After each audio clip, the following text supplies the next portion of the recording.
Agenda Pakistan کے ساتھ ناظرین عامر ضیاء حاضر ہے۔ سیاست اور تاریخ کے میرے خیال میں ہر طالب علم کے لیے ایک سوال جو ہے بہت اہم ہوگا، آج بھی ہے اور مستقبل میں بھی رہے گا۔ وہ یہ کہ سن 2013 میں نواز شریف صاحب ایک بظاہر بڑی مضبوط پوزیشن کے ساتھ اقتدار میں آئے تھے، پھر یکایک کیا ہوا کہ ان کا جو پورا دور حکومت تھا وہ ایک سیاسی بے چینی اور محاذ آرائی کی نظر ہو گیا، اور نوبت یہاں تک پہنچی کہ وہ اپنے پارٹی کے برس اقتدار رہتے ہوئے بھی معزول ہوئے اپنی وزارت عظمیٰ کی کرسی سے، اور اب حالت یہ ہے کہ وہ جیل میں بطور ایک سزا یافتہ قیدی کے۔ یہ بہت اہم سوال ہے، میرے خیال میں اس پہ لوگ جو ہیں بات کرتے رہیں گے۔ اسی طرح یہ بھی ایک بہت اہم سوال ہے کہ جب کوئی طاقتور سیاستدان جیل جاتا ہے تو اس سے جمہوریت اور جمہوری ادارے جو ہیں وہ مضبوط ہوتے ہیں یا کمزور ہوتے ہیں۔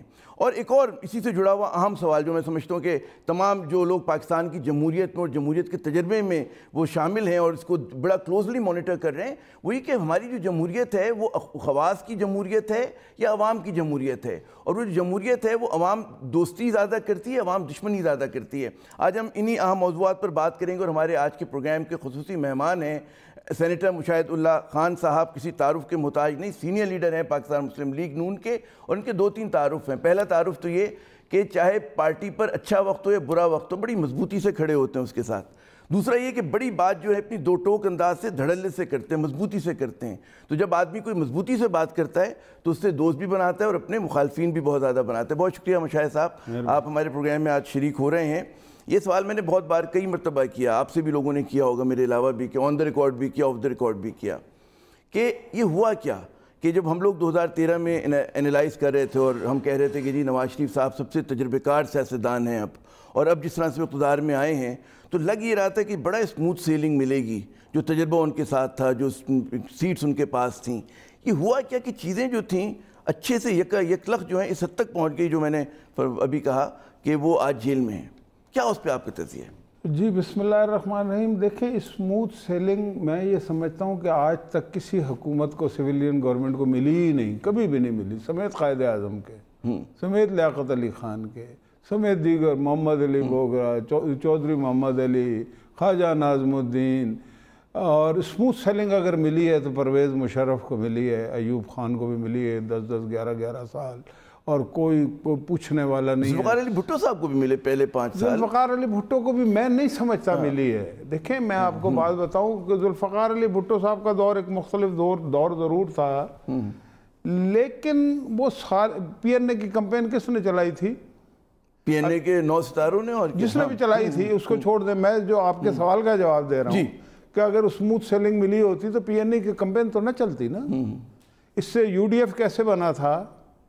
ٹھیک ہے، بھٹو صاحب کی بھی بہت ساری غلطیاں تھیں، اب میں اس میں پڑھنا نہیں چاہتا، اس پہ میں بڑی بات کر سکتا ہوں، میری آنکھوں کے سامنے ایک پورا آپ نے دیکھا ہے۔ میں یو ڈی ایف بنا ہوں تو میں اس گھر میں موجود تھا جہاں پہ یو ڈی ایف بنا، پی این اے بنا تو میں اس گھر میں موجود تھا جہاں پہ پی این اے بنا، کون لوگ بنانے والے تھے، کون لوگ پیسہ خرچ کرنے والے تھے، مجھے سارا یاد ہے۔ لیکن میں کہنا یہ چاہتا ہوں، میری اپنی رائے یہ ہے، بھٹو صاحب کو ایک ایڈوانٹیج مل گیا تھا کہ ملک ٹوٹ گیا تھا، تو اس کو اسٹیبل کرنے کے لیے نا سارے کچھ وقت کے لیے ایک ہو گئے تھے۔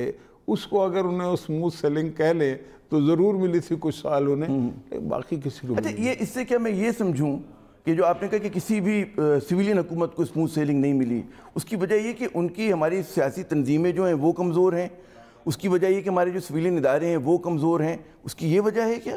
یا جمہوریت کا جو پودا ہے وہ ابھی اتنا گہری اس کی جڑیں نہیں ہوئی ہمارے جیسے سماج میں جہاں پہ نیم جاگیردارانہ سوچ ہے، قبائلی سوچ ہے؟ کیونکہ یہ جو پھل ہے جمہوریت، اچھی جمہوریت، وہ تو ایک مڈل کلاس کا انڈسٹریل ریولوشن کا پھل ہے، اگر میں اس طرح سے بات کروں تو۔ دیکھیں بات یہ ہے کہ اس میں کچھ باتیں ٹھیک بھی ہیں، کچھ اس طرح سے نہیں، لیکن بات یہ ہے کہ جب پاکستان بنا نا، مختصر بات یہ ہے تو لارڈ ماؤنٹ بیٹن نے اس خطے کے پاکستان کے تمام جاگیرداروں کو باقاعدہ شامل کروایا تھا قائد اعظم کے ساتھ، یاد ہوگا آپ کو کہ جوائن جنا۔ اس کی وجہ کیا تھی کہ وہ یہ سمجھ رہے تھے کہ قائد اعظم ان کے کام کا آدمی ہے، اگر وہ نہیں ہے تو لیاقت علی خان ہے، لیکن وہ دونوں ان کے کام کے آدمی نہیں تھے، وہ بڑے بااصول لوگ تھے، بڑے ان کے ایک خاص مقاصد تھے، اور اس میں وہ پاکستان کے عوام کے حق میں تھے، بڑی قربانیاں تھیں، بہت ساری چیزیں تھیں۔ تو انہوں نے جب دیکھیں مثلا زمبابوے آزاد ہوا 1981 میں، تو وہاں پہ جو فادر آف دی نیشن بننا جوشوا نکومو کو چاہیے تھا، لیکن بڑھنا رابرٹ مغابے کیوں؟ وہاں پہ بھی 4 صوبے ہیں، پاکستان جیسی میں مثال دے رہا ہوں تو بڑا صوبہ وہاں پہ ہے مشونہ لینڈ، مشونہ لینڈ جو اس سے چھوٹا صوبہ ہے میٹابیلی لینڈ ہے۔ میٹابیلی لینڈ میں ساری آزادی کی تحریک چلی اور ان کا لیڈر جوشوا نکومو تھا جو جلا وطن بھی تھا برطانیہ میں، رابرٹ مغابے بھی کچھ عرصہ رہا، یہ بڑا صوبہ تھا۔ بہرحال قصہ مختصر یہ کہ دیکھیں انگریز نے جب مطلب کہ بظاہر کاغذ پہ تو جنگ جیت لی تھی، حالانکہ جنگ کوئی بھی نہیں جیتتا کبھی بھی، لیکن سیکنڈ ورلڈ وار انہوں نے جیت تو لی تھی، لیکن عملی طور پہ ہار ہی گئے تھے کہ وہ اس قابل نہیں رہے تھے کہ ان کا سورج جو وہ ڈوبا نہیں کرتا تھا، ڈوبا وہ طلوع ہونا چھوڑ دیا تھا۔ تو اس کے نتیجے میں انہوں نے ان پرنسپل کچھ ڈیسیژن کیے تھے کہ بھئی ہمیں لبریشن بھی دینی ہے یہ وہ، لیکن یہ شرط ہوتی تھی ان کی کہ جہاں پہ لبریٹ کریں گے وہاں پہ وہ فادر آف دی نیشن ان کا آدمی ہوگا تاکہ ان کے مفادات کا تحفظ اور ایسے تضادات چھوڑ جائیں تاکہ وہاں پر لڑائی جھگڑا ہوتا رہے۔ اچھا وہ یہ سمجھ رہے تھے کہ قائد اعظم چونکہ لندن میں بھی رہے ہیں، وہاں پہ پڑھے بھی ہیں، وہاں پہ الیکشن بھی لڑے ہیں، تو یہ ان کے کام کا آدمی ہے، لیکن کچھ عرصے بعد پتہ لگا یہ تو کام کا آدمی نہیں ہے۔ لیاقت علی خان جو آپ نے بات کی کہ جی جاگیرداروں کو انہوں نے کہا، بدقسمتی یہ تھی کہ مسلمانوں میں نوابین اور جاگیرداری تھے، ہمارے یہاں کوئی انڈسٹریل کلاس تو نہیں تھی۔ ہندوؤں کے پاس ٹاٹا برلا جو تھے وہ پری پارٹیشن ڈیز میں ہوا کرتے تھے، مسلمانوں کے پاس جو ہوگا خام مال اسی سے تو آپ تحریک یا تنظیم بنائیں گے۔ نہیں یہ بات یا تو ہمارے یہاں مطلب بیچارہ گاؤں دیہات کا وہ لوگ تھے۔ برلا اور ٹاٹا کے مقابلے میں ہمارے بھی لوگ تھے، آج بھی موجود ہیں، کراچی میں موجود ہیں، ایسی بات نہیں ہے، بہت سارے ہمارے جو گجرات کے تھے، کچھ مطلب میمن برادری کے تھے، مطلب اتنے بڑے پیمانے پہ نہیں تھے، وہ ذرا زیادہ بڑے تھے آپ یہ کہہ لیں، لیکن تھے۔ کلکتہ میں بھی بڑا کاروبار تھا، بمبئی میں بھی بڑا کاروبار تھا، دیگر جگہوں پہ بھی، بنگال میں بڑا کاروبار تھا ہمارا، جو آج بھی موجود ہیں، ان کے دادے پردادے تک کرتے رہے۔ لیکن چیز یہ ہے کہ یہ جو مطلب آپ بات کر رہے ہیں نا فیوڈلز کی، یہ اس کا ایک اور یعنی کہ اینگل ہے، وہ سمجھنے کی کوشش کریں تاکہ عوام بھی سمجھیں کہ 1857 اور 1947 کی جو 2 تحریکیں تھیں اس میں انگریزوں کا ساتھ ان فیوڈلز نے دیا تھا، پاکستانیوں یا مسلمانوں کا بر صغیر پاک و ان کے مسلمانوں کا ساتھ نہیں دیا تھا انہوں نے۔ تو وہ کس کے کام کے لوگ تھے؟ وہ لارڈ ماؤنٹ بیٹن کے کام کے لوگ تھے، اسی لیے اس نے جب دیکھا اس کے سلسلے میں جاگیریں ملی لوگوں کو، جاگیریں ملی، اس نے جب یہ دیکھا کہ بھئی یہ قابو نہیں آ رہے تو انہوں نے کہا انہیں تو جوائن کراؤ نا دھڑا دھڑ، تو انہیں جوائن کروا دیا انہوں نے۔ وہ اب تک کام دکھا رہے ہیں، سارے نہیں ہیں، کچھ سپریس ہو گئے کچھ ہے، لیکن کچھ موجود ہیں ابھی بھی بڑے تراک سے۔ کمزوری جو تھی ہمارے ڈیموکریٹک ایکسپیرینس میں ڈے 1 سے تھی۔ اچھا اب ذرا ہم فاسٹ فارورڈ کریں اگر آپ اجازت دیں، جی اس میں یہ کہ آپ کی جماعت نے کبھی کھل کر کبھی در پردہ انہوں نے کہا کہ اداروں نے ہماری حکومت کو نہیں چلنے دیا، ٹھیک ہے نا۔ اچھا دوسری طرف جو آپ لوگوں کے ناقدین ہیں ان کا کہنا یہ کہ جناب کیونکہ نواز شریف صاحب کا جو مزاج جس طرح کا تھا اور جس طرح سے وہ فیصلہ سازی کرتے تھے تو اس کی بھی ایک وجہ تھی کرائسس کی، اس کے ساتھ ساتھ جناب ان پہ جو خراب طرز حکمرانی کا الزام لگتا رہا، آپ کی جماعت پر مبینہ بدعنوانیوں کا الزام لگتا رہا، تو یہ دونوں مطلب ایک انتہائیں ہیں۔ آپ مطلب ہے میں سمجھتا ہوں کہ اس پوزیشن میں ہے کہ ایک بیلنس لائن لے کے ہمیں بتا سکتے ہیں کہ غالب جو وہ تھا سوچ تھی وہ کیا رہی، کیا بڑا کرائسس تھا ان دونوں انتہاؤں کے بیچ میں، کہ ایک طرف یہ کہا جاتا ہے صرف ادارے ذمہ دار ہیں، ایک طرف کہا جاتا ہے کہ جن کی بدعنوانی، کیا اگر سیلف کرٹیکل ہو تو کیا کہیں گے؟ دیکھیں بات یہ ہے کہ ذمہ دار وہی ہوتا ہے جس کے ہاتھ میں طاقت ہوتی ہے۔ طاقت کس کے پاس رہی ہے پچھلے 70 سال میں؟ تو یہ سوال کا جواب تو یہ ہے، بڑا سمپل سا۔ اچھا ٹھیک ہے، جہاں تک بات اگر آپ پرٹیکولرلی نواز شریف کی کر رہے ہیں یا تمام ڈیموکریٹک فورسز کی یا نہیں میں بھی آپ کی حکومت کی بات کر رہا ہوں، ہماری حکومت کی کر رہے ہیں، اور اس میں ظاہر ہے کہ طاقت تو تھی آپ لوگوں کے اب آپ یہ دیکھ لیں کہ 2 باتیں آپ نے کی، ایک گورننس، ایک نواز شریف صاحب کے جو فیصلے تھے کچھ وہ، اور مبینہ بدعنوانی کے الزامات، بدعنوانی کے الزامات، 3 ہو گئی، 3 ہو گئی، چلیں بلکہ 2 ہی ہیں ایک طریقے سے۔ جہاں تک بدعنوانی کی بات ہے، یہ پاکستان کے ہر سیاستدان پہ یہ الزام لگا، جب یہ فیصلہ کیا جاتا تھا نا کہ اس کو ہٹانا ہے تو اب کچھ الزام تو لگائے گا نا، بغیر یہ تو نہیں کہہ سکتے نا کہ جناب عامر بھائی آپ بہت ہی شریف آدمی ہیں، ہم آپ کو ہٹا رہے ہیں، آپ بڑا اچھا پروگرام کرتے ہیں، آپ نے ہم ٹی وی کو 4 چاند لگا دیے، لیکن آپ کو ہم ہٹا رہے ہیں، لیکن اس لیے کہ آپ بدعنوان ہیں، جبکہ آپ نہیں ہیں بدعنوان، ٹھیک ہے، تو مجھے کچھ نہ کچھ آپ پہ الزام لگانا پڑے گا نا۔ اسی طرح مجھے بات بتائیں، قائد اعظم کو وہ خدا نہ خاصا بدعنوان تھے، لیاقت علی خان ان لوگوں میں تو کبھی کوئی الزام اس طرح کا تو نہیں نہیں، اس وقت مایا بھی نہیں تھا نا، لیکن اس وقت بھی الزامات تو لگے نا، کیا فاطمہ جناح پہ الزامات نہیں لگائے؟ کتنے خراب ترین الزامات لگائے، کون سا آدمی بچا تھا؟ ہاں نہیں لگے الزام، ایوب خان پہ کسی نے کوئی الزام نہیں لگایا، پرویز مشرف پہ کوئی الزام لگایا جس نے اس ملک کو ڈبو کے رکھ دیا، یحییٰ خان نے ملک توڑ دیا، وہ الگ بحث ہے. ہاں نہیں میں آپ کے سوال کا جواب تو یہی ہے نا کہ اس کو پاکستان کے پرچم میں لپیٹ کے، یعنی کہ جس نے ملک توڑا وہ دفن کیا اس کو. تو یہ تو بڑی صاف تاریخ ہے. اچھا اب جہاں تک نواز شریف کی بات ہے، میں یہ سمجھتا ہوں کہ اس ملک میں جتنا پراسپر کیا ہے نا وہ 80-90% ہر شعبہ ہے زندگی میں نواز شریف نے کی ہے جب سے وہ آیا ہے. اگر آپ کہیں تو میں مثالیں دینا شروع کر دیتا ہوں کیا کیا اس نے. ٹھیک ہے. اچھا جو کام کرنے والے لوگ ہوتے ہیں نا وہ کرپشن نہیں کرتے، اور جن لوگوں نے کرپشن کرنی ہوتی ہے وہ کام کرنے کے قابل ہی نہیں ہوتے.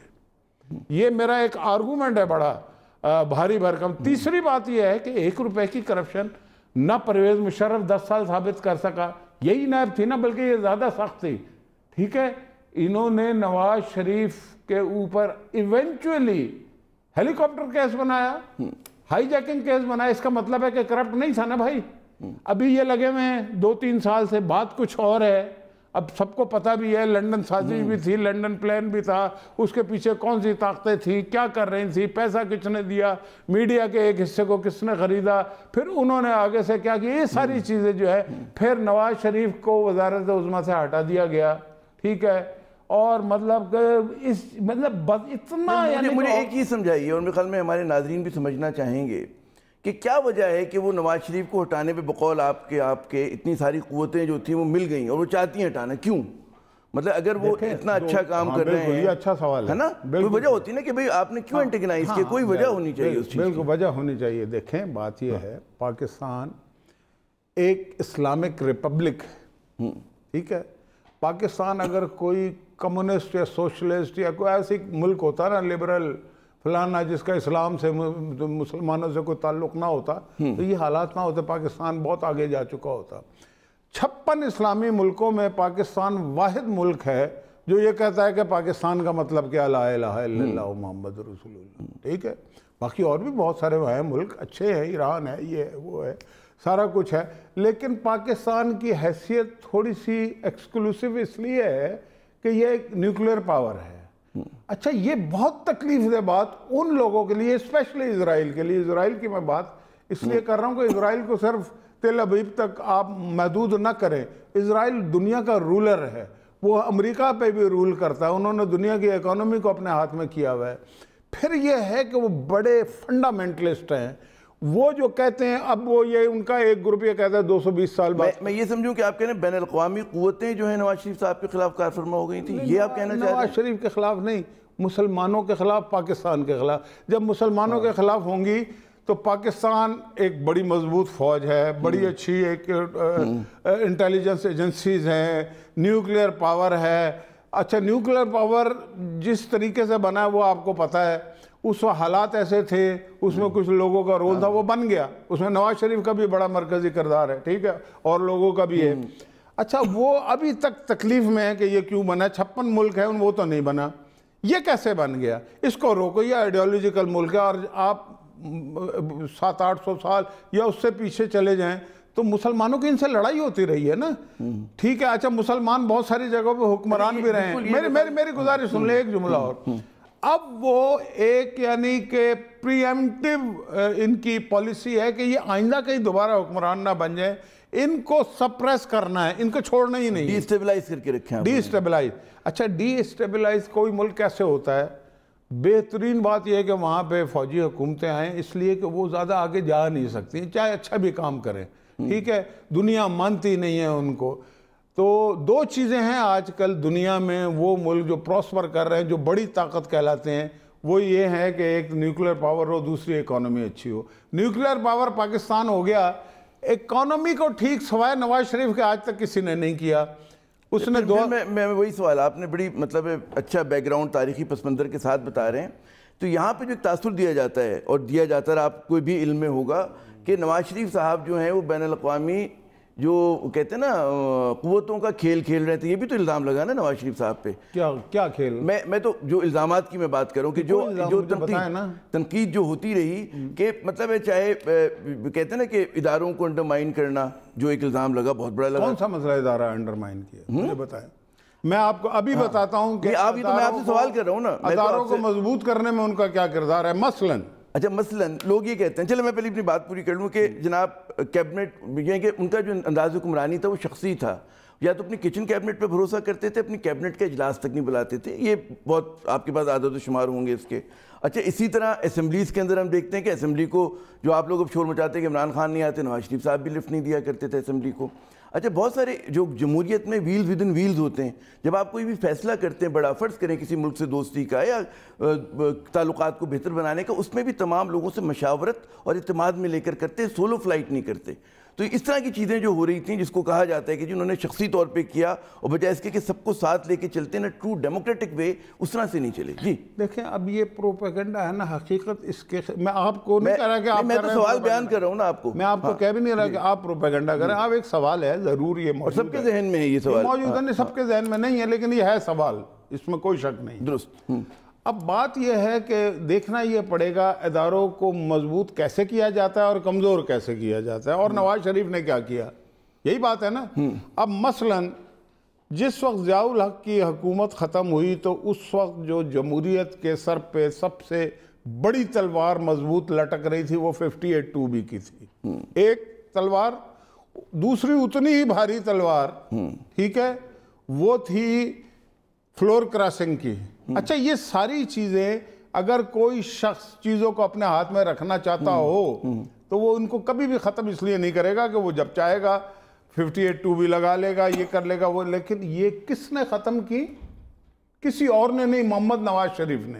اس کا مطلب یہ ہوا کہ پیپلز پارٹی کا بھی رول تھا 58(2)B کو ختم کرنے میں, جو 18 ملا کر. مطلب یہ آپ کے دوسرے سوال کا جواب مل گیا کہ نواز شریف نے لوگوں کو ملا کے چلا ہے, ٹھیک ہے جی. آپ یہ کہہ رہے تھے نا وہ ملا کے, کریڈٹ اس کا زرداری صاحب لیتے ہیں کہ جی میرے دور حکومت میں ہوا, ہم نے کیا, اور ظاہر ہے خیر ایسا لے ہی نہیں سکتا, پیپل پارٹی بھی نہیں لے سکتی. اس کی وجہ میں آپ کو بتاؤں, یہ ہوا تھا 13ویں اور 14ویں ترمیم کے تحت. 13ویں اور 14ویں ترمیم کس نے پاس کرائی تھی؟ زرداری صاحب تو تھے ہی نہیں اس وقت, تو پھر وہ کیسے یہ کلیم کر سکتے ہیں؟ ہاں, پیپلز پارٹی کو ضرور ساتھ ملایا تھا. پھر میں اور مزید آپ کو بات بتاتا ہوں, میثاق جمہوریت کس نے کیا تھا؟ اس کا مطلب ساتھ لے کے چلنے کے لیے تیار بھی تھے, اور وہی واحد آدمی ہیں.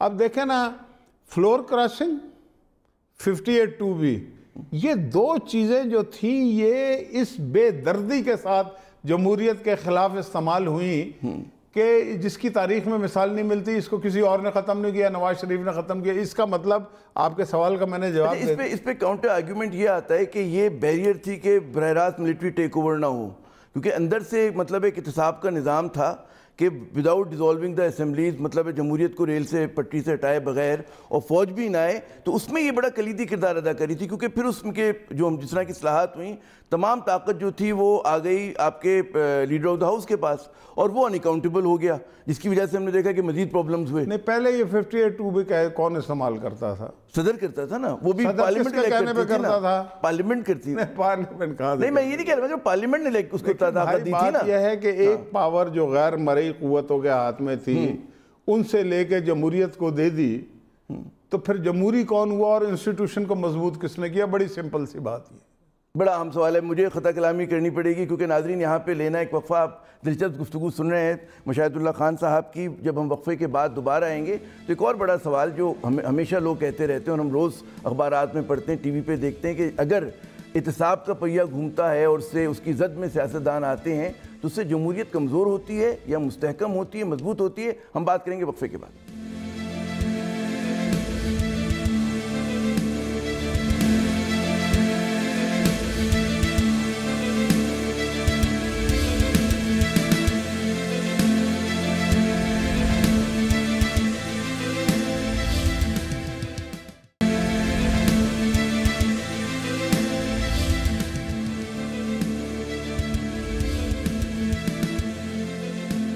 ایجنڈا پاکستان میں ناظرین ایک مرتبہ پھر خوش آمدید، اور بڑا سوال یہ سیگمنٹ میں جو ہم کریں گے مشاہد اللہ خان صاحب سے، وہ یہ کہ اگر احتساب کا پہیہ گھومتا ہے اور سیاستدانوں کے احتساب اس کی زد میں آتے ہیں تو کیا اس سے جمہوریت مضبوط ہوتی ہے یا کمزور ہوتی ہے؟ بعض لوگوں کا خیال ہے کہ مضبوط ہوتی ہے، ایک رائے یہ کہ جی کمزور ہوتی ہے۔ لیکن اس سے پہلے میں سوال پر آئیں، ایک اور سوال مشاہد صاحب جو بہت اہم اور میرے خیال میں الزام کی صورت میں لگتا رہا، وہ یہ کہ جیسے جیسے کہا جاتا ہے کہ شریف خاندان کا سیاسی کلاؤڈ بڑھا، ان کی سیاست آگے بڑھی، اسی طرح اسی پروپورشن سے ان کی کاروبار بھی پھیلا بڑھا۔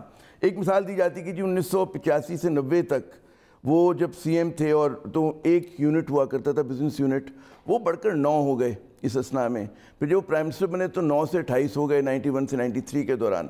تو یہ الزام جو ہے، اور بہت بار آپ نے دیکھا کہ بڑا ہر طرف پرنٹ میڈیا الیکٹرانک میڈیا بڑا منظم انداز سے لگایا جاتا رہا، کہاں تک یہ بات درست ہے؟ جی دیکھیں، میں آپ کو گزارش یہ کروں کہ یہ الزام جو ہے الزام کی حد تک ہے، اس لیے کہ مجھے آپ ایک بات بتائیں کہ یہ دنیا کا معاش پھیلا کیسے ہے؟ لوگوں نے کام کیا ہے نا، بزنسز کیے ہیں تو معاش پھیلا ہے نا، ورنہ روس میں کیوں نہیں پھیلا تھا جب تک روس نے لبرلائز نہیں کیا چیزوں کو؟ اس لیے کہ لوگوں کو کاروبار کی اجازت نہیں تھی۔ اچھا، آپ 85 سے بعد کی بات کر رہے ہیں، میں پہلے 85 سے پہلے کی بات کر لوں۔ ایسی یہ سوشل میڈیا پہ آپ کو تصاویر ملیں گی کہ نواز شریف خود ایک ینگ مین کی حیثیت سے اپنے والد صاحب کے ساتھ یا خان کے ساتھ کھڑے ہوئے ہیں، اور ٹوٹل سپلائی فوج کی جو ہے بہت ساری وہ ان کے پاس ہیں، ٹھیک ہے۔ اس کے علاوہ مجھے نواز شریف صاحب نے خود یہ بات بتائی ہے کہ 1972 میں جب بھٹو صاحب نے چیزوں کو نیشنلائز کیا تو ان کے جو گوڈاؤنز تھے اس میں اربوں روپے کا مال پڑا ہوا تھا، یہ مجھے خود انہوں نے بتائی۔ پھر یہ ہے کہ یہ ایک کاروباری فیملی ہے، یہ کوئی ایسے نہیں ہے کہ اقتدار میں آئے تو کاروبار میں آ گئے، یہ 1935 سے کاروبار کر رہے ہیں، اچھا برا جو بھی۔ لیکن یہ بہرحال مجھے پتا ہے کہ جب میں نے ہوش سنبھالا تو مجھے یہ پتا تھا کہ یہ ایک بہت ہی بڑا گروپ ہے اتفاق فاؤنڈیشن، اور یہ گروپ تھا، یہ ایک نہیں تھا ان کے اور بھی چیزیں اس وقت تھی بہرحال۔ اچھا، اب مجھے ایک بات بتائیں کہ جس کا آج سے 10 سال پہلے کوئی کاروبار نہیں تھا، اس کے پاس 18 یونٹ ہیں، 20 یونٹ ہیں، پر مجھے اس پہ اعتراض نہیں ہے اگر وہ قانون کے مطابق ہیں تو۔ قانون کے مطابق تو اچھی بات ہے۔ اچھا، اب چیز یہ ہے 1985، اب سن لیں، 1985 وہ سال ہے، اتفاق سے آپ نے نام لے لیا، کہ جب پوری دنیا میں پرائیویٹ انویسٹمنٹ اور پرائیویٹائزیشن کی بات ہوئی، اس سے پہلے پاکستان میں نہیں ہوئی، اور 1985 سے لے کے آج تک ہر حکومت کی کوئی کچھ بھی کہے، یہ بنیادی پالیسی ہے کہ وہ پرائیویٹائزیشن بھی کریں گے اور فارن انویسٹمنٹ بھی لے کے آئیں گے۔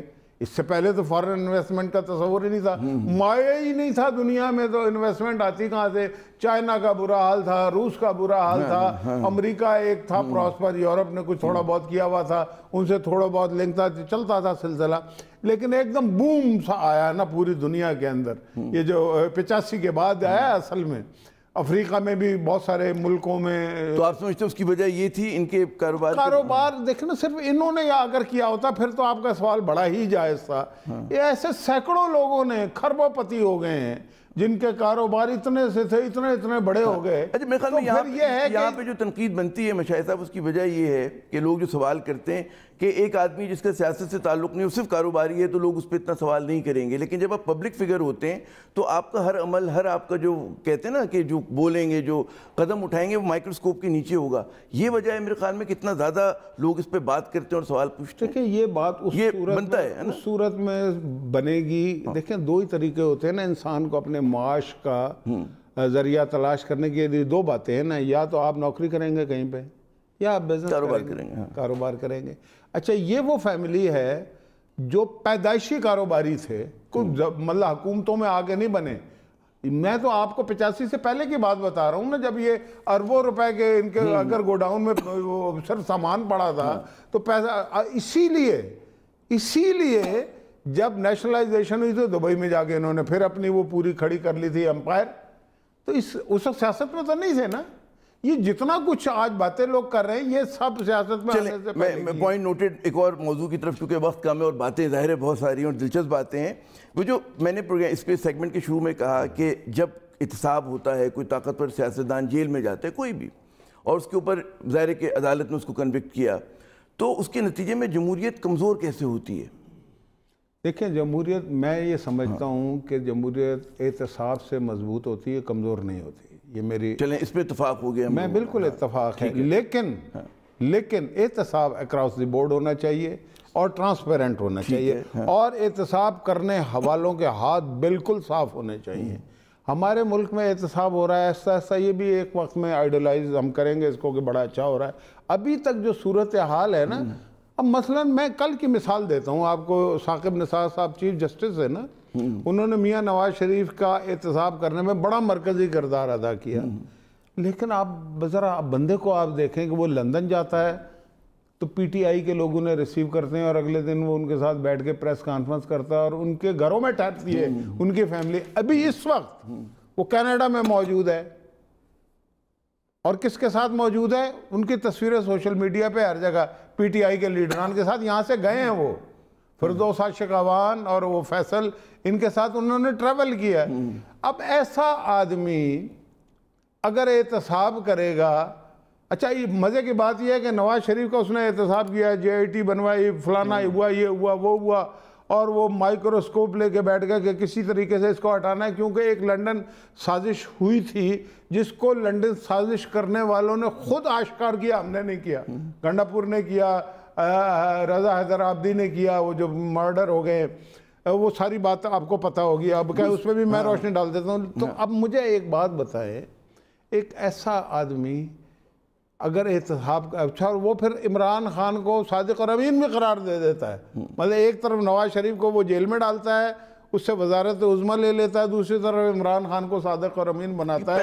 اس کا مطلب کیا ہوا؟ اس کا مطلب یہ ہوا کہ اکراس دی بورڈ نہیں ہو رہا، ایک پارٹی کے خلاف ہو رہا ہے، ایک پارٹی کے حق میں ہو رہا ہے، تو یہ تو احتساب نہیں ہے۔ آپ نے طاقت کے مراکز کو بڑا قریب سے دیکھا، کیا کسی بھی ادارے کے پاس یا پاکستان جیسی ریاست کے پاس یہ ممکن ہے کہ جب اکراس دا بورڈ کہنا بہت اچھا ہے، لیکن ظاہر ہے اس کسی بھی احتساب کے عمل کا نقطہ آغاز ہوگا، کہیں پہ شروع ہوگا، اور اس کے بعد اس کا دائرہ جو ہے پھیلتے رہنا چاہیے۔ ظاہر ہے کہ انہوں نے فیصلہ یہ کیا کہ جی حکمران وقت کے ساتھ ہم احتساب کا کام شروع کریں، ظاہر اس کی بڑی وجہ پیناما کا اسکینڈل تھا، اور ظاہر ہے کہ اگر اب اصرار ڈالا جائے تو مطلب ہے آپ مطالبہ کرتے رہے تو اس کا دائرہ پھیلے گا۔ اب زرداری صاحب اس کی زد میں ہیں، کل کو عمران خان کی پارٹی ہے، وہ خود زد میں ہو سکتے ہیں اگر وہ کریں گے، تو ایک طرح سے اچھی پریسیڈنٹ تو پڑ گئی ہے کہ ہمارے یہاں جو صاحب اقتدار بڑے لوگ ہوتے تھے وہ بھی اب اگر ریاست چاہے گی اور ادارے چاہیں گے تو وہ احتساب کی زد میں آئیں گے، تو یہ مثبت بات نہیں ہوئی ہے۔ لانگ رن میں دیکھیں ہم پارٹی کے میں نے تو کہہ دیا نا، شروع میں ہی کہا کہ مثبت بات ہے، اکاؤنٹیبلٹی ہونی چاہیے، لیکن میں اور بات کر رہا ہوں، میں کہہ رہا ہوں اکراس دی بورڈ کا مطلب کیا ہے کہ جج کا بھی ہونا چاہیے، بالکل ہونا چاہیے، جرنیل کا بھی ہونا چاہیے، جرنلسٹ کا بھی ہونا چاہیے، پولیٹیشین کا بھی ہونا چاہیے، بزنس مین کا بھی ہونا چاہیے، بیروکریٹ کا بھی ہونا چاہیے، جو الیگل کام کرے، ٹیکس چوری کرے، بالکل ہونا چاہیے۔ اچھا یہاں پہ نہیں ہو رہا نا ایسے، دیکھیں نا میں نے 6 طبقوں کی بات کی، ان میں سے 1 یا 2 کے خلاف ہی ہو رہا ہے نا، باقی وہی میں نے جب بھی کہا، میں نے کبھی شروع ہوا ہے نا، بسم اللہ ہوئی ہے، میں بڑی اچھی بات ہے شروع ہوا، میں تو اس کے خلاف ہی نہیں ہوں، لیکن اس کو ٹرانسپیرنٹ کریں، بالکل سب کے خلاف کریں، یہ ملک آگے جائے گا۔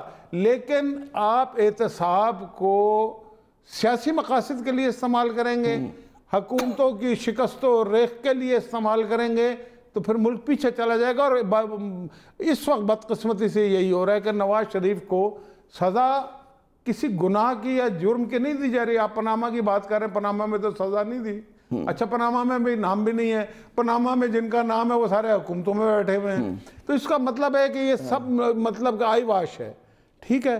اچھا آئی واش ہے تو اس کا مطلب مقاصد کچھ اور ہے نا میرے بھائی۔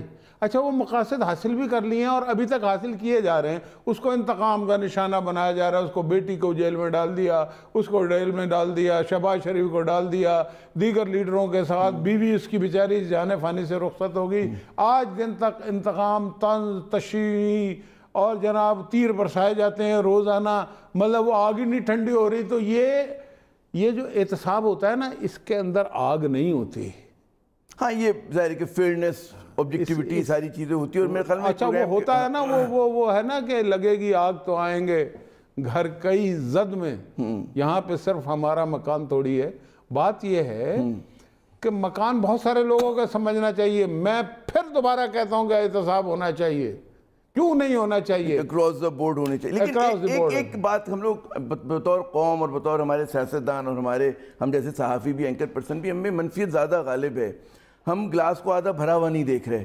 ہم یہ نہیں دیکھتے کہ سن 2002 سے لے کر آج تک 4 بار انتخابات ہوئے, 3 حکومتوں نے اپنی مدت پوری کی, تو یہ چیزیں بھی تو اچھی ہو رہی ہیں. یہ بھی اور کس نے کیا کیا کیا نہیں کیا, میں تو بڑے فخر سے پازیٹیو ہے. دیکھیں میں آپ کو بات بتاؤں, بات یہ ہونی چاہیے, اس کی مثال دنیا میں نہیں ملتی کہ 2013 میں اس ملک کے کیا حالات تھے. حالات کیا ہوتے ہیں, انڈیکیٹرز کیا ہوتے ہیں, اسٹاک ایکسچینج کہاں تھا, روپے کی قیمت اسٹیبل تھی یا نہیں تھی, اس کے علاوہ آپ کی مہنگائی کتنی تھی, انفلیشن کتنا تھا, یہی 3-4 زر مبادلہ کے ذخائر کتنے تھے, بجلی تھی یا نہیں تھی, گیس تھی یا نہیں تھی, انفراسٹرکچر تھا یا نہیں تھا.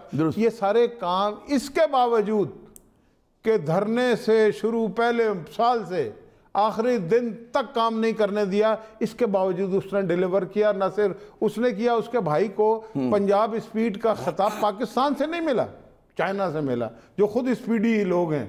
تو اس کا مطلب اس پہ تو بات کوئی کرتا ہی نہیں ہے کہ یار اس نے اس پہ بھی یہ تو بالکل الگ پروگرام کا متقاضی. میں چاہوں گا کبھی زحمت دوں گا آپ کو ضرور کہ جو آپ نے کہا جو ڈیولپمنٹ ہے اس میں بھی کہتے ہیں کہ بڑی لوپ سائیڈڈ تھی.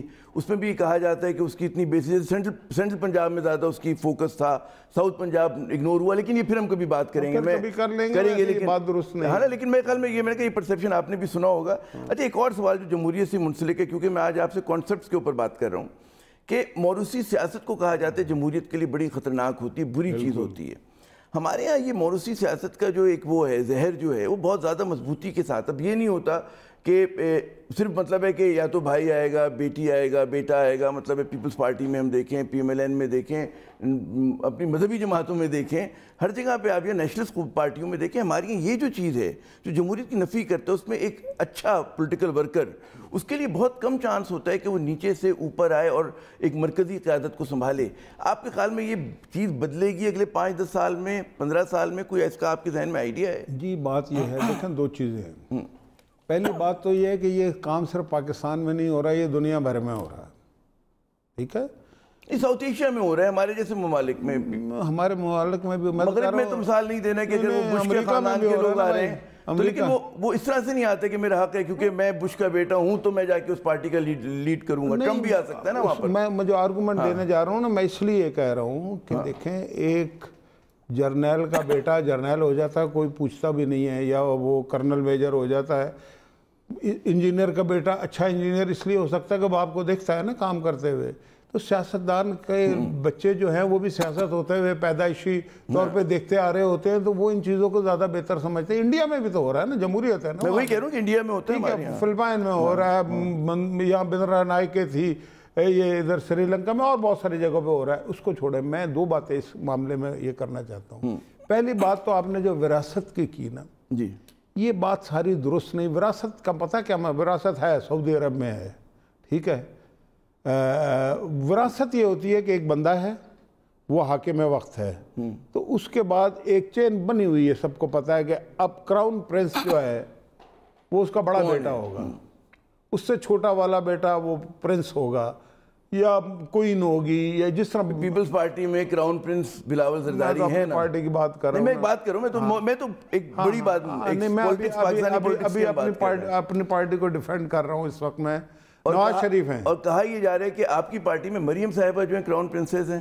نہیں, میں گزارش کر رہا ہوں نا, مطلب کہ ٹھیک ہے اگر آپ فرض کرو آپ یہ سمجھتے ہیں کہ ہماری پارٹی میں وراثت ہے, میں پوچھ رہا ہوں میں آپ سے, تو اگر کنگ محمد نواز شریف ہیں تو کراؤن پرنس تو حسین ہوا نا بھائی, پھر اس کے بعد حسن ہوا نا, وہ تو دونوں سیاست میں نہیں ہیں.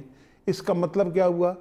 نہیں پھر کوئی نہیں, مریم تو بہت بعد میں آئے گی نا. اب شہباز شریف ہیں, نہیں شہباز شریف بھی بعد میں آئیں گے.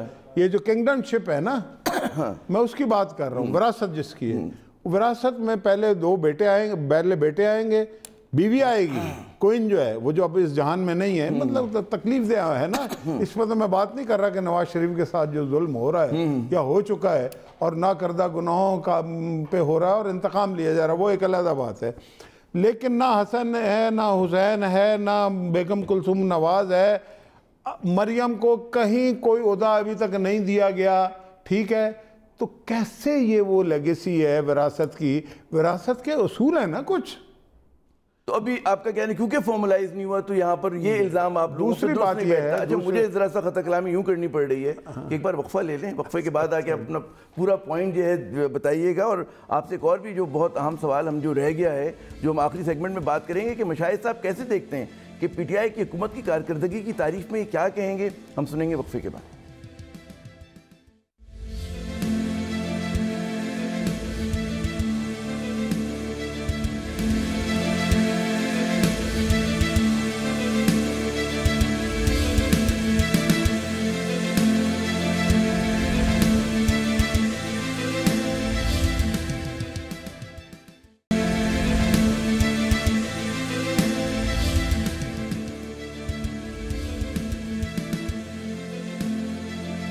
ایجنڈا پاکستان میں ناظرین ایک مرتبہ پھر خوش آمدید، اور ہمارے آج کے خصوصی مہمان مشاہد اللہ خان صاحب سینئر رہنما ہیں پاکستان مسلم لیگ نون کے۔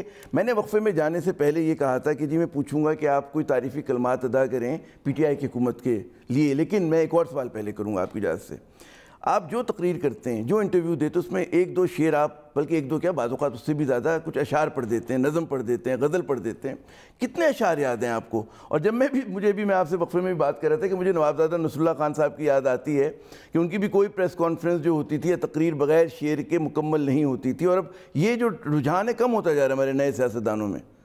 ایک تو میں تھوڑا سا وہ رہ گیا ہی تھا، آپ نے بیچ میں سر پہلے اچھا وہ ذرا سا میں کر لیتا ہوں کہ یہ جو آپ وراثت، یہ بڑی اہم بات ہے۔ اچھا آپ وراثت نہیں، اس پہ میں ذرا سا ایک بات جو میرے ذہن میں تھی وہ یہ ہے، دیکھیں ہمارے ملکوں میں، بلکہ ان تمام ملکوں میں جہاں پہ جمہوریت مضبوط نہیں ہے، جمہوری ادارے مضبوط نہیں ہیں، وہاں پہ اس بات کی شکایت زیادہ ہے، اور یہ کوئی ایسا اس طرح سے برائی بھی نہیں ہے کہ دیکھیں یہ ختم اس وقت ہوگی جب آپ کا جمہوری سسٹم اس بات کی اجازت ہی نہیں دے گا کہ کوئی وراثت کرے، مضبوط ہوگا، پارٹیوں میں اپنی انٹرنل ڈیموکریسی ہوگی، مضبوط نہیں ہے تو یہ کوئی بری بھی بات نہیں ہے میرے نزدیک کہ بھائی وہ لوگ جو سیاست کو زیادہ سمجھتے ہیں، سارا دن دیکھتے ہیں، اگر وہ آ رہے ہیں تو کیا آ رہا ہے اس میں؟ اصل میں تو یہ ہے کہ دیکھیں لوگوں کے وقت کا جب رہیے نہیں، ووٹوں لوگوں کے ووٹوں سے آنا چاہیے، مطلب وراثت کے ذریعے سے۔ ہماری پارٹی میں تو نہیں ہے، میں نے تو ثابت کر دیا، ٹھیک ہے، لیکن لوگ اگر ووٹ دیتے ہیں، اندرا گاندھی کو ووٹ دیتے تھے، موتی لال کو دیتے تھے، جواہر لال کو دیتے تھے، فلاں کو دیتے تھے۔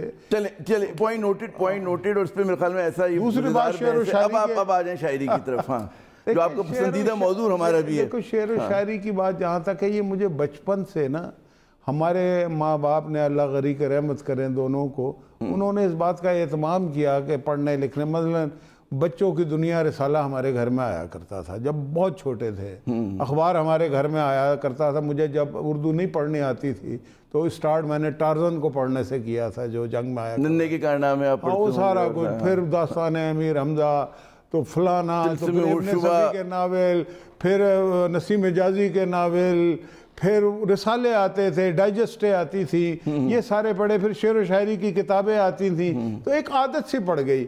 اچھا شاعری کے اندر رزم بڑا ہوتا ہے اور مٹھاس بڑی ہوتی ہے، پھر بڑے بڑے شاعر اس خطے میں گزرے ہیں، تو میں جب وہ پڑھتا تھا تو میں مزہ لیا کرتا تھا باقاعدہ۔ اچھا میرا اس زمانے میں، اب تو خیر نہیں یاد ہوتے، اس طرح سے یاد بھی ہو جاتے تھے۔ اچھا شاعری میں کا ایک سیاست سے تعلق ہے، یہ میں آپ کو بتانا چاہتا ہوں، بہت گہرا تعلق ہے، بہت گہرا تعلق، اور خاص طور سیاست کی جو سب سے اہم ترین کمپوننٹ ہے وہ نیگوسیشنز ہے۔ جس آدمی کو شعر آتے ہیں یا شعر سمجھتا ہے، شعر کیا چیز ہوتی ہے کہ ایک بات کو دریا کو کوزے میں بند کر دیا آپ نے، گھما پورے پھرا کے تصور کیا کو، جاتا خیال ہے، کو، ہاں آپ کو سمجھنا پڑتا ہے کیا کہہ رہا ہے۔ اسی طرح سے نیگوشیٹر جو ہے نا، اسے دوسرے کی بات سمجھنی ہوتی کہ یہ بات سچ بول رہا ہے، جھوٹ بول رہا ہے، پیچھے کیا ہے، تو ایک تو تفریح طبع کے لیے بھی میں بچہ تھا، بڑا مزہ آتا تھا فیض احمد فیض کی شاعری۔ پھر اس کے اندر جس طرح سے سماجی اور معاشرتی مسائل کو ساحر لدھیانوی پیش کرتے تھے، یا حبیب جالب پیش کرتے تھے، یا مخمور سعیدی پیش کرتے تھے، یا فیض احمد فیض پیش کرتے تھے، یا اور دیگر بہت سارے لوگ، بڑے قداور شخصیت اکھٹی تھی، مصطفیٰ زیدی تھے، بہت سارے لوگ تھے، تو میں ان سب کو تھوڑا تھوڑا پڑھتا تھا، سمیت علامہ اقبال کے انہیں سب سے کم پڑھتا، اس لیے تھا کہ کہیں میں دیکھتا تھا کہ وزن برابر نہیں ہے، لیکن وہ خیر الہامی شاعر تھے، ان کا تو کوئی ان سے مقابلہ نہیں ہے۔ تو یہ ایک وجہ تھی، یہ گھر سے میرے مجھے ملی تھی، ابھی تو میں بھول بھی چکا ہوں، لیکن پھر بھی گزارا اس لیے چل رہا ہے کہ اندھوں میں کان آ رہا. اچھا یہ مجھے بتائیے، دلچسپ بات ہے، میں پھر آؤں گا پی ٹی آئی کی طرف، کہ آج کل کے جو ہمارے سیاستدان ہیں، جو نئی نسل کے سیاستدان ہیں، وہ ذرا سا کچھ آپ کو دور نہیں لگتے؟ جو پہلے صاحب مطالعہ ہوتا تھا ہمارا سیاستدان، زیادہ تر جو قداور شخصیات تھیں، آج کا سیاستدان کیا اتنا ہی کتابوں میں دلچسپی رکھتا ہے؟ اس کو رکھنی چاہیے. سنا آپ وزیر اعظم بن جاتے ہیں، کتاب نہیں پڑھی ہوئی ہوتی ہے آپ نے؟ ایسے بھی لوگ گزرے ہمارے ٹھیک بات کہہ رہے ہیں. اور تو یہ ہونا نہیں چاہیے. آپ جیسے سینئرز کہتے نہیں پارلیمنٹ میں جا کے کہ بھائی ذرا 2-4 کتاب پڑھ لو، کوئی مطلب ہے شعر یاد کر لو. اہم بات ہے. اچھا یہ بات میں پہلے سمجھتا تھا پاکستان میں دنیا میں مجھے پھرنے کا موقع بہت ملا ہے، ساری دنیا میں ایسے ہی لوگ ہیں. آپ یقین کریں، دیکھیں اب میں اس کو مختصر الفاظ میں بیان کرتا ہوں، یہ چکر ہے کیا.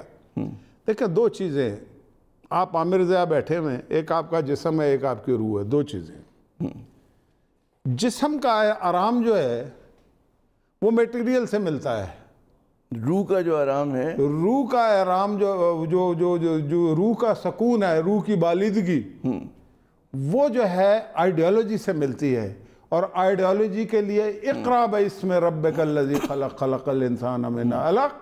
آپ فاؤنڈیشن تیار کرتے ہیں، پھر غور و فکر کرتے ہیں، پھر تخلیق کائنات کرتے ہیں. اس میں جو مزہ ہے نا، وہ جسم کو آرام دینے والوں کو پتہ ہی نہیں لگ سکتا. اور جو جسم کو آرام دینے کے چکر میں ہیں، جو اچھی گاڑی کے چکر میں ہیں، جو اچھے جہاز کے چکر میں ہیں، جو اچھے مکان کے چکر میں ہیں، جو نوکر چاکروں کے چکر میں ہیں، جو روٹی توڑ قلندر ہیں، وہ انہیں مطالعے سے کوئی سروکاری نہیں ہے. اور لیکن آپ یہ مشن بنا لیں اپنا کہ جو آج کے سیاستدانوں نے آپ کہیں کہ بھئی کچھ نہیں. میں تو ابھی یہ بات کر رہا ہوں نا، آپ کے ذریعے سے آپ نے اچھا سوال کر دیا.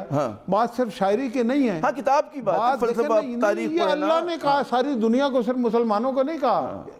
پہلا لفظ ہے وحی کا کہ اقرا، پڑھ، اور بار بار پھر اس کو ریپیٹ کیا، پڑھ پڑھ پڑھ پڑھ پڑھ. کیوں کیا؟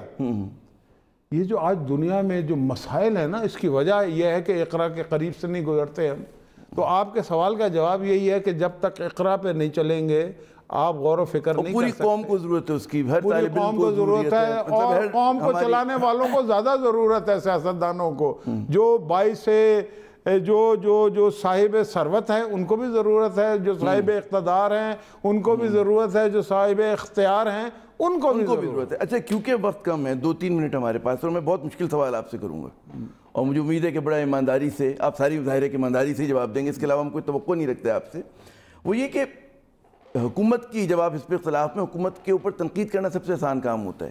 کوئی ایک آدھ چیز ایسی آپ کو لگی ہو پی ٹی آئی کی جو آپ سمجھتے ہیں بڑا مثبت کر رہے ہیں، اچھا کر رہے ہیں، جو آپ سمجھتے ہیں کہ ان کی تعریف ہونی چاہیے، کوئی ایسا پوائنٹ ہے آپ کے ذہن میں؟ دیکھیں میں اس معاملے میں بخیل آدمی نہیں ہوں. اگر یہ کریں گے تو میں تعریف کروں گا بھی، لیکن ابھی تک تو مطلب کہ عجیب وہ ہے نا کہ وہ مگر اب تو رنگ ہی اور ہے، نہ وہ طرز ہے نہ وہ طور ہے، یہ ستم بھی قابل غور ہے.